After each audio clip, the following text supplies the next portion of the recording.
जैसे एक क्लास एक से ज्यादा क्लास को एक्सटेंड नहीं कर सकती है, बट इसका अपोजिट देखा हमने कि एक इंटरफेस एक से ज्यादा इंटरफेस के फीचर्स को इनहेरिट कर सकता है, राइट। ऐसे ही एक क्लास एक से ज्यादा क्लास से एक्सटेंड नहीं कर सकती, बट एक क्लास एक से ज्यादा इंटरफेस को इंप्लीमेंट कर सकती है। क्लियर है? कंफ्यूजन है? देखो भाई, एक क्लास बस एक से ही एक्सटेंड हो सकती है, ये रूल है। जब इंटरफेस की बात आती है तो एक इंटरफेस एक से ज्यादा इंटरफेस को एक्सटेंड कर सकता है, एक क्लास एक से ज्यादा इंटरफेस को इंप्लीमेंट कर सकती है। सिंपल, ठीक है।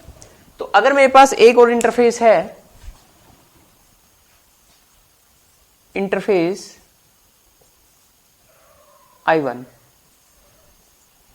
ठीक है, इसके अंदर कोई मेथड होगा, तो अब class X implements inter comma I1, यानी ये क्लास एक से ज्यादा इंटरफेस को इंप्लीमेंट कर सकती है।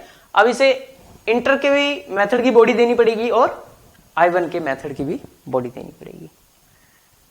Is it clear?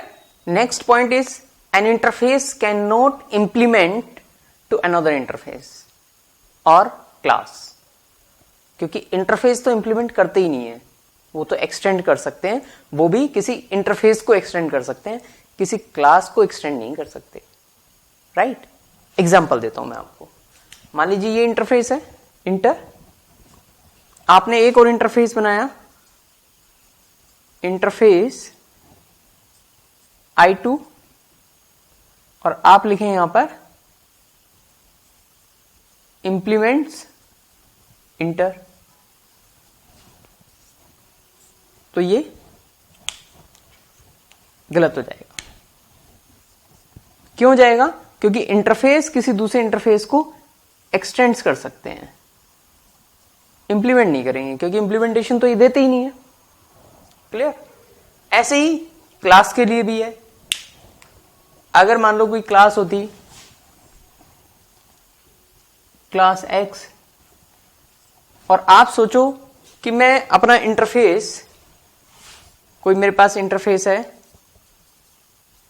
Interface Y, implements कर दूं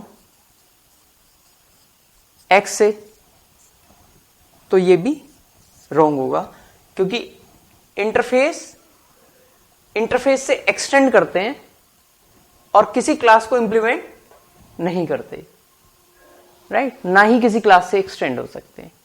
इंटरफेस सिर्फ इंटरफेस के फीचर्स इनहेरिट कर सकते हैं, वो भी एक्सटेंड्स कीवर्ड यूज करके।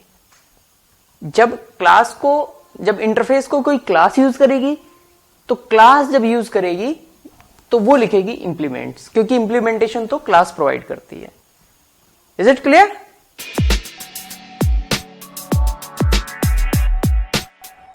इंटरफेस मैं दोबारा से पॉइंट कवर करना चाहूंगा।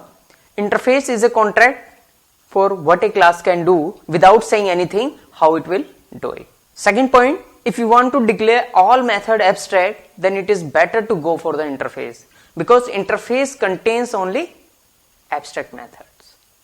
Third point, in other words, we can say interface is a 100% abstract class. Next point is, any concrete class that implements the interface must agree to provide the body of all methods declared in the interface. यानी कोई भी concrete class जो किसी interface को implement करेगी, उसके लिए जरूरी हो जाएगा कि उसके इंटरफेस के जितने भी मेथड है उनकी बॉडी प्रोवाइड करे। I use the word concrete class, and what is the concrete class? हमने एब्स्ट्रैक्ट क्लास के अंदर किया था कि नॉन एब्स्ट्रैक्ट क्लास को हम कहेंगे कंक्रीट क्लास, जब एक क्लास किसी दूसरी क्लास से एक्सटेंड हो रही हो बट एब्स्ट्रैक्ट ना हो। यानी जो इंटरफेस को इंप्लीमेंट कर रही है क्लास, अगर वो एब्स्ट्रैक्ट नहीं है तो उसके लिए मेथड की बॉडी देनी जरूरी है, लेकिन अगर ये क्लास एब्स्ट्रैक्ट है तो इसके लिए ऑप्शनल है। फिर इसकी जो सब क्लास होगी उसके लिए जरूरी हो जाएगा कि एब्स्ट्रैक्ट क्लास के मेथड भी और इंटरफेस के मेथड भी सबकी बॉडी प्रोवाइड करेगी। Is it clear?